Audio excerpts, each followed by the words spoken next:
Scroll ചെയ്യരുത്. ഒരൊറ്റ ചോദ്യം, ഈ ഒരു വീഡിയോ നിങ്ങൾ കാണുന്നതിന് മുന്നേ ആയിട്ട് എത്ര വീഡിയോ നിങ്ങൾ കണ്ടിട്ടുണ്ട്?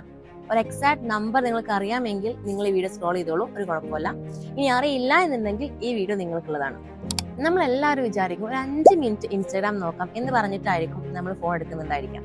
എന്നാൽ കണ്ണടച്ച് തുറക്കുന്നതിന് മുന്നേ ആയിട്ട് 5 മിനിറ്റോ 1 മണിക്കൂറോ 2 മണിക്കൂറോ കഴിഞ്ഞു പോയിട്ടുണ്ടായിരിക്കും. ഈ ഒരു അനുഭവം നിങ്ങൾക്ക് ഉണ്ടായിട്ടുണ്ടാവും. ഇതിനെയാണ് ഡൂം സ്ക്രോളിംഗ് എന്ന് പറയുന്നത്.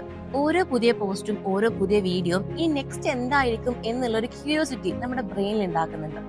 അതാണ് നമ്മളെ വീണ്ടും വീണ്ടും വീണ്ടും സ്ക്രോൾ ചെയ്യാൻ പ്രേരിപ്പിക്കുന്നത്. അവസാനം സമയം പോയതും നമ്മുടെ മനസ്സിന്റെ ഊർജം പോയതും മാത്രമായിരിക്കും മിച്ചം. ഇന്ന് ഒരു ചെറിയ ടെസ്റ്റ് ചെയ്ത് നോക്കാം. നിങ്ങൾ ഫോൺ എടുക്കുന്നതിന് മുന്നേ ഞാൻ എന്തിനാണ് ഫോൺ എടുത്തത് എന്ന് നിങ്ങൾ ചോദിച്ചു നോക്കുക. അതിന് നിങ്ങൾക്ക് ഉത്തരമില്ല എന്നുണ്ടെങ്കിൽ നിങ്ങൾ ഫോൺ താഴെ വെക്കുക. ഈ ഒരു വീഡിയോ കണ്ടിട്ട് നിങ്ങൾ ഫോൺ താഴെ വെക്കുകയാണെന്നുണ്ടെങ്കിൽ അതാണ് ഈ വീഡിയോയുടെ ഏറ്റവും വലിയ വിജയം. ഇത് ഡൂം സ്ക്രോളിംഗ് ചെയ്യുന്ന നിങ്ങളൊരു ഫ്രണ്ടിനെ അയച്ചു കൊടുക്കുക. ഇനി ഡൂം സ്ക്രോളിംഗ് നിങ്ങൾക്ക് ഉണ്ട് എന്നുണ്ടെങ്കിൽ, അത് നിങ്ങൾക്ക് കുറയ്ക്കണമെന്ന് ആഗ്രഹമുണ്ടെന്നുണ്ടെങ്കിൽ ഞാൻ കുറച്ച് ടിപ്സ് തയ്യാറാക്കിയിട്ടുണ്ട്. നമുക്ക് ചെയ്യാൻ പറ്റുന്ന കുറച്ച് കാര്യങ്ങൾ. അത് നിങ്ങൾക്ക് ആവശ്യമുണ്ടെങ്കിൽ നമ്മുടെ പേജ് ഒന്ന് ഫോളോ ചെയ്ത് താഴെ ഡൂം സ്ക്രോളിംഗ് എന്ന് കമന്റ് ചെയ്യുക. Thank you.